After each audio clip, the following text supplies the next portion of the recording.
Everyone, this side सानू, founder of flames CLAT, and आज हमारी स्टूडेंट मुद्रा मेहता, जो कि on the rank 432 in CLAT, EWS rank 29 है, एलएस बैंगलोर जा रही हैं, और एलिट में on the rank 96 NLU Delhi में। तो मुद्रा, कैसा लग रहा है फर्स्ट ऑफ ऑल? अच्छा लग रहा है भैया। फाइनली अब कॉलेज है, अब थोड़ा चिल लग रहा है। मतलब पहले तो एंजाइटी थी और ये सब वो सब कि क्या होगा, बट अब बेटर है। बेटर। अब अब आराम वाला जीवन है। तो थोड़ा बात करते हैं मुद्रा के बारे में। तो मुद्रा क्लास 12th में है और हॉस्टल में रहती हैं ये, और हॉस्टल में स्कूलिंग को मैनेज करते करते क्लैट की तैयारी कर रही हैं हमारे साथ। और फाइनली क्लैट का क्वालिफिकेशन हो गया, एलिट भी हो गया। तो मुद्रा, बहुत बच्चों को लगता है कि 12th के साथ मैनेज कैसे होगा। तुम्हें क्या लगता हम्म, है, really possible to crack the CLAT? और या थोड़ा क्या था नहीं, टाइम? मुझे लगता है कि मैनेज हो जाता है भैया। मतलब वैसा रहता है, बैलेंस करना रहता है बस। कि जैसे फॉर एग्जांपल एग्जाम्स होती हैं, तो मैंने भी एग्जाम दी, तो उसमें क्या करना है, तो उसमें जैसे एग्जाम्स के टाइम पर एग्जाम पे फोकस करो, तो बैलेंस तो बनाना ही पड़ता है। बट देन इतना भी स्ट्रेसफुल नहीं होता, वो मैनेज हो जाता हो जाता। तो सेकंड है। फॉलो अप क्वेश्चन है कि आपका टाइम शेड्यूल क्या रहता था?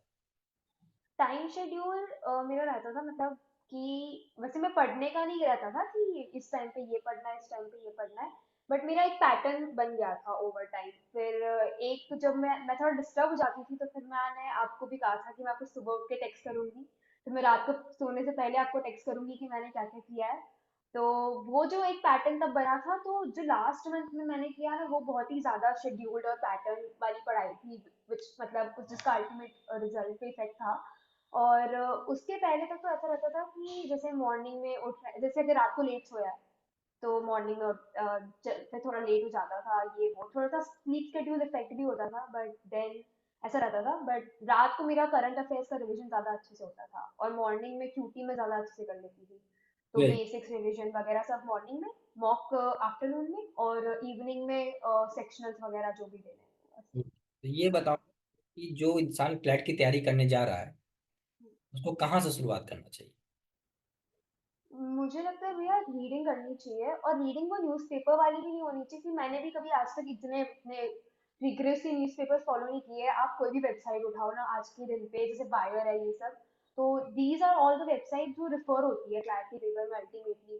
तो whichever the article you like, you just keep reading that. आप उसको टाइम करते हो, और जैसे हम एक प्रैक्टिस करते थे हम दोस्तों में, कि हम ना एक दूसरे को सेंड करते थे इसका मेन आइडिया वगैरह सब कुछ ऑडियो फॉर्म में। देन हम लोग एक्सचेंज करते थे। तो that is how you basically develop comprehension. तो CLAT is everything but comprehension. तो दैट इज हाउ यू, मतलब ग्रेजुअल डेवलपमेंट होती है आपकी कॉम्प्रीहेंशन की, और वो पेपर में आप यूज करते हो दैट। तो ये बताओ कि क्रिटिकल रीजनिंग की क्या स्ट्रेटेजी थी, आरसी की क्या स्ट्रेटेजी थी, लीगल की क्या स्ट्रेटेजी थी, क्या स्ट्रेटेजी रही है सेक्शन बाई सेक्शन? तो हाँ, तो जैसे मेरा ना एक ये था कि मेरा स्कोर्स डिप भी होते थे, तो ये मेरा कांस्टेंट एक प्रॉब्लम था जो मैंने फ्लेम्स में मेरी एंट्री उस पॉइंट पे हुई थी जब मेरे स्कोर्स भी उसमें डिप होने शुरू हुए थे। तो उस टाइम पे रिमेम्बर मेरे को जो भी उन्होंने कहा था वो ये था कि कीप ऑन प्रैक्टिसिंग सेक्शनल्स। आप नोट करो कि आप कहाँ गलत होते हो, फिर उस टाइप की क्वेश्चन ज्यादा उठाने हैं। जैसे मेरा ना एक था कि मैं स्टैटिक वोकैबुलरी बहुत गलत करती थी। तो जैसे उसमें रहता है कि फिर मुझे मेरे मेंटोर्स और जैसे आपने बताया था कि फिर वो क्वेश्चन जो है वो लास्ट में लो, या फिर उसको उसको उतना मत क्रेडेंस दो कि आपके पूरा सेक्शन ही गलत हो रहा है और वैसा सब। तो एक वो रहता है कि आपको पैटर्न देखना पड़ता है कि आपका कहाँ गलत हो रहा है। तो that is something that you will get by practising only. और एक रहता है कि आपके बेसिक्स बहुत क्लियर होने चाहिए। और तो दैट इज समथिंग जो आपको स्टार्टिंग से करना है, और एंड में आके आपका रिविजन होना चाहिए। ऐसा नहीं कि आप वो बेसिक्स ही एंड में पढ़ रहे हो, एक वो होता है। और एक रहता है कि बस आपकी कॉम्प्रिहेंशन अच्छी होनी चाहिए। Basically if you understand what the author is saying and if you understand what the question is asking, आपका वो क्वेश्चन गलत होने के चांसेस बहुत कम हो जाते हैं। आप उसको दो, मतलब जैसे मेरा भी क्या रहता था कि चार है तो मैं इसमें दो तो, मतलब टू ऑप्शन तो एटलीस्ट इतने इजीली एलिमिनेट हो जाते हैं कोई भी क्वेश्चन में। फिर लास्ट में वो दो ऑप्शन रहते हैं जिसकी फाइट होती है, और वो बेसिक से हो जाती है, या तो वो फिर लग गेम रहती है। But you are doing your best, that is important. तो that is basically for C R and R C. तो उसमें वही हम करते थे जो रीडिंग प्रैक्टिस होती है कॉम्प्रीहेंशन वाली, because that is ultimate point. और लीगल में एक रहता था जो आप इंपॉर्टेंट टॉपिक्स बताते थे उसका कंप्लीट रीडिंग, जो केस लॉस आपने बताया उसकी रीडिंग, बिकॉज जो आप बताते थे वो क्वेश्चन पेपर में आ जाता था हमारे। हमारे ऑल इंडिया मॉक्स में भी आता था। तो वो सबकी रीडिंग होती थी, और एक बेसिक लॉज आपको आने चाहिए और आपको अंडरस्टैंडिंग होनी चाहिए। Then again it comes to comprehension, elimination और टेक्निक्स वगैरह। ये बताओ इस पेपर में क्वांट्स की क्या रोल है? बच्चे अक्सर क्वांट से दूर भागते हैं, आपकी क्या परफॉर्मेंस थी? क्वांट से स्ट्रॉन्ग सेक्शन था या इजी सेक्शन था आपके लिए? मेरे लिए इजी था, मतलब क्योंकि मेरा मैथ्स से उतना मुझे फोबिया लेवल का कुछ नहीं था। But then it again comes to this कि आपको बेसिक्स आने चाहिए। देन उसमें ये नहीं रहता कि आप पूरा स्टेप बाय स्टेप जैसे आप लिखते हो 10th तक के पेपर में।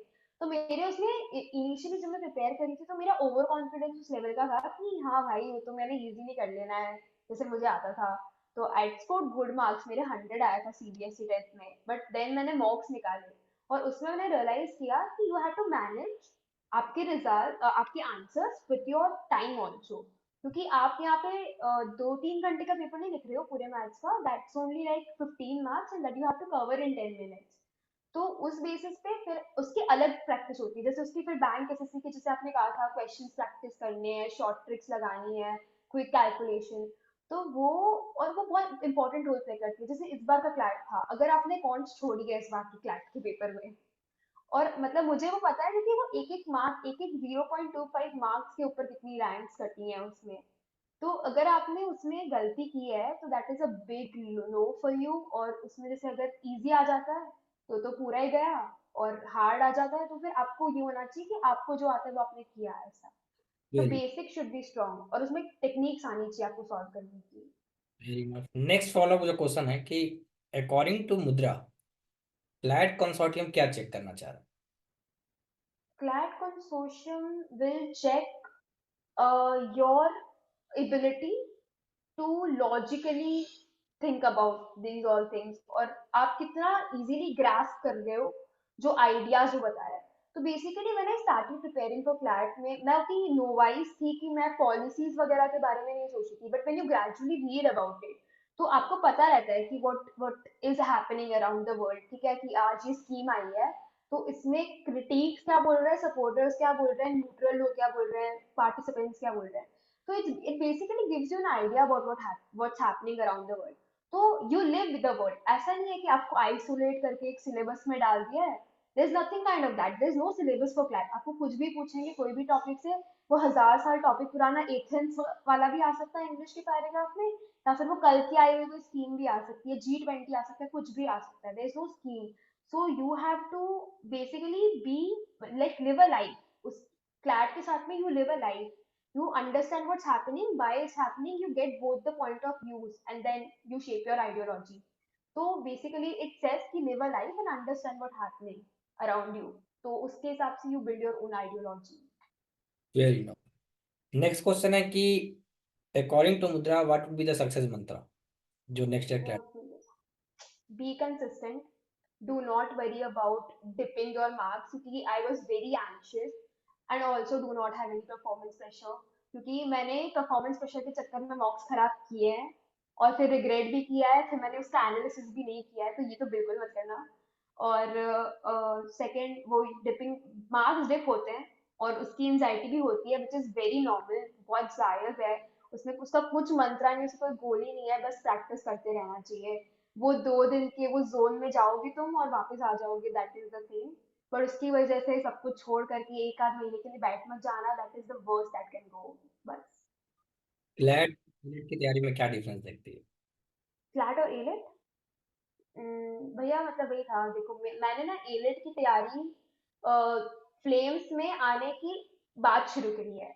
मतलब मेरा एलेट के लिए इतना क्लूलेसनेस था, आफ्टर अटेंडिंग शानू भैया की एलेट की क्लास मैंने सारी किताबें उठाई है और मैंने रात रात को प्रैक्टिस की है। तो AILET is something that would require a lot of practice other than your comprehension also, because उसमें आती है analytical reasoning. And if you are not aware of what kind of silogs are going to come, आपका उसमें chance नहीं बनता। तो उसमें जैसा रहता है कि जैसे क्लैट इज समथिंग कि आपको बेसिक्स का भी ध्यान नहीं रहेगा, you just going with the mind and you do it. ठीक है, एलेट में if you don't know the basics, if you don't know circle बनता है क्या बनता है, कौन सा ऑल अबव क्या, कुछ आपको नहीं आएगा। नहीं। That is where it falls. Very nice. CR को लेकर भी काफी ज्यादा तुम्हारे कंसर्न थे, CR 89 है। 9 AM आबरा कडाबरा क्लासेस, मुझे आज भी याद है वो लीगल वाली क्लास कितने गलत किए थे, फिर मैंने लास्ट वाला पूरा सही किया था। So yes. लास्ट क्वेश्चन है, कैसी रही जर्नी फ्लेम्स में? क्योंकि बच्चे के अंदर एक मिथ होता है कि ऑनलाइन इंस्टीट्यूट ऐसा है तो वहाँ पे इंटरेक्शन, जो भी कंसर्न है, कैसा रहा तुम्हारे ऑनलाइन वो इंस्टीट्यूट? वो मेरा मिथ था, वो मेरा मिथ था, मैंने इसीलिए ऑनलाइन ऑफ नहीं किया था, I went for offline. Offline मतलब इतना ऐसा रहता है ना कि there is a thing called experience, and that matters like a lot. तो बेसिकली इट्स लाइक कि अगर शानू भैया आपको ऑनलाइन पकड़ते हैं टेलीग्राम पे, ही टेक्स्ट यू कि जाओ तुम पढ़ने बैठो, ठीक है? तो दैट इज द थिंग कि ऑनलाइन ही है वो आपके पीछे ही रहते हैं, वो बस आपको देखते रहते हैं कि कर क्या रही है ये। तो ऐसा नहीं रहता, इट्स लाइक मेरी आई से meaningful journey for CLAT begin when I entered into Flame Super 40 batch. I met a lot of new people. I asked about how their preparation goes. I got inspired. I attended the classes. I listened to the teachers and everything. So मेरे को कभी लगा नहीं कि ऐसा होता है, क्योंकि after every mock you have an analysis that you have to attend. You ask questions, you ask doubts. Next day उनकी शीट आती है कि ये चेंजेस हुआ, ये करेक्शंस है। तो इट्स नॉट लाइक ऑनलाइन आपका टाइम है, आप उस टाइम पे नहीं आते हो तो आपकी अटेंडेंस लगती है। तो ये कुछ ऑफलाइन में भी नहीं होता इतना, तो हमारी क्लासेस में कोई नहीं होता था जितना यहाँ पे होता है। तो it's nothing but it's a myth, मेरा था ये, टूट गया। ओके, जो आपका मिथ था कि ऑनलाइन इंस्टीट्यूट ऐसा नहीं रन करता है, बट यहाँ आकर टूट गया। हाँ एग्जैक्टली, मैं अभी सबको बोलती हूँ कि भाई इसमें जाओ तुम, क्या ऑफलाइन ऑफलाइन कुछ नहीं रहता। Fair enough. कैसे है मॉम डैड? सब बढ़िया, अभी तो थोड़ा रिलैक्स है और खुश भी है।